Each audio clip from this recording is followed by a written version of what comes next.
This local swimmer is taking names while breaking records. Torrance Beach wins an award by a photo finish. Soccer takes to the sand in the summer festival. Torrance, get fired up because the sports desk is now.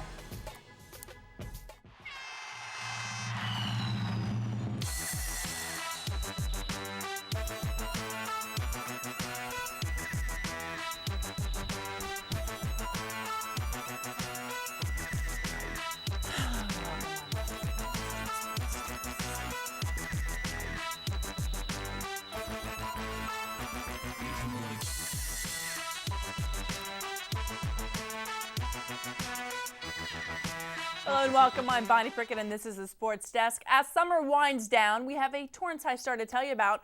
Plus, we give you another look into martial arts and a great view of Torrance Beach. First, let's go to the pool. From high school to college to the Olympics, former Torrance Tartar standout Vladimir Morozov is breaking new records in the pool. Morozov is a future USC Trojan and is happy to be there, but given his current streak, you should expect to see him in the next Summer Olympics. Sarah Pila met up with the fast and furious Vlad Morozov. I'm Sarah Pila and I'm here at the plunge with Vlad Morozov, who is the Daily Breeze's Swimmer of the Year 2 years in a row.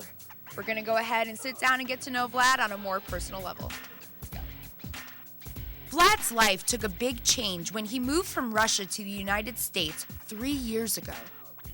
It was really hard the first year and a half. I mean, I couldn't speak English at all. I didn't really know the culture.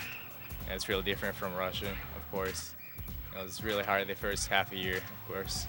I didn't really have any friends, of course, first as I came here at school.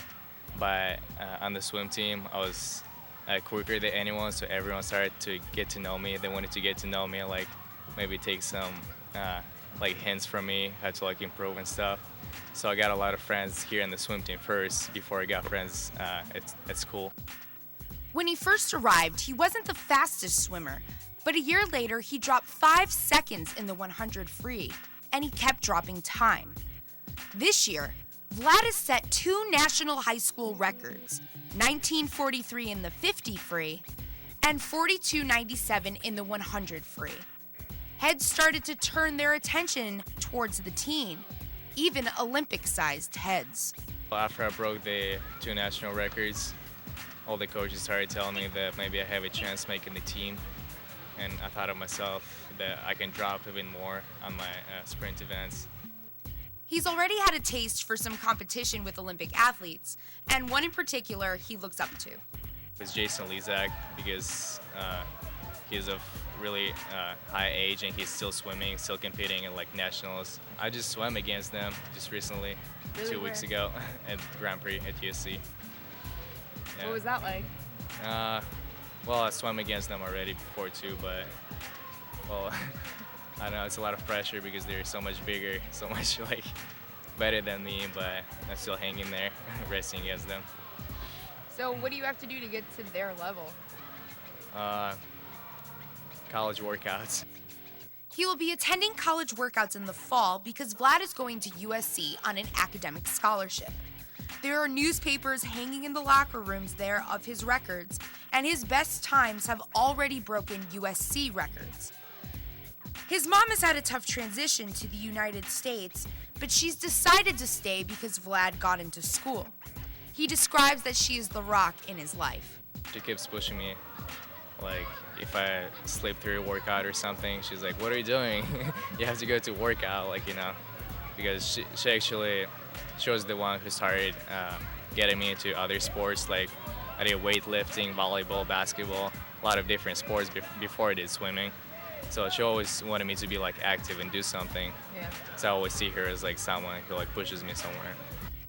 At the young age of 18, there's still a lot to accomplish, but it's important to reflect on what's been had.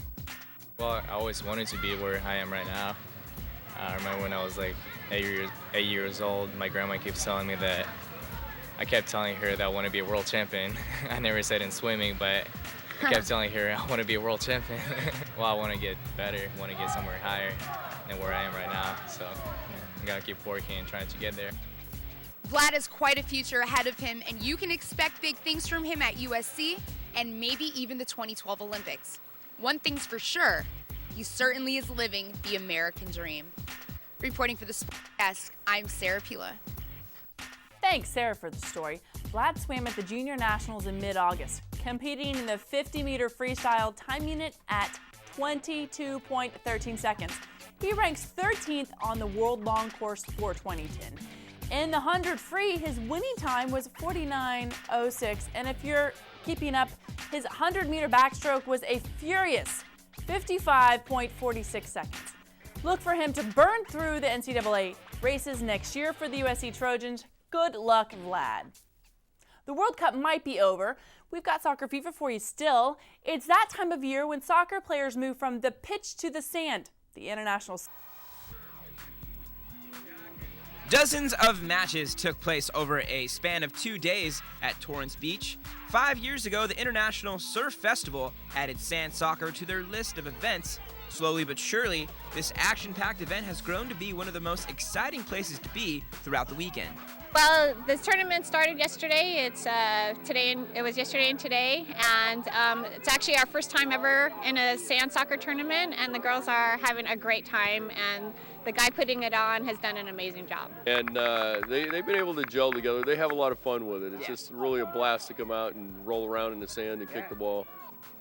Adjusting to the sand out here can be tough for some, but these guys have been playing sand soccer for a while, and they found a way to master the sand.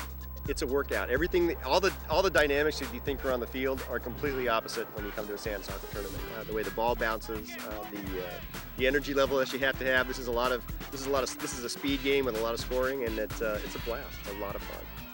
It's like a guessing game in this, because if you pass a ball, it might go to the left or it might go to the right, because it's not like a normal pass. You know where it's going to go. It's going to end up going somewhere else where you think it is. The dribbling, because like the different heights in the sand and all that, it just, one time you can kind of stop the ball and then the other will just get away from you. Hundreds of soccer fanatics from all over Southern California gathered for this year's Sand Soccer Challenge. Tournament organizers are thrilled to see progression, not just in fan support, but with the skills on display in the sand. It's really exciting to see the kids develop in this sport, come out every year and play and just get better. You see the same kids coming out, U9, U10, U11, and they just get better and better. And then you see them playing futsal and they're just getting quick. Then you see them out on the grass and wow, what a difference in 1 year. So it's just really adding, it's sort of sharpening that edge for our American kids, to compete internationally. The conditioning is the best thing. I've been coaching girls down at the beach out of necessity for lack of park space. Started down here when the girls were 8 years old. And when we had our first chance to enter as a girls U12 team, they did phenomenal. They've been down here already for 4 or 5 years. The conditioning is great.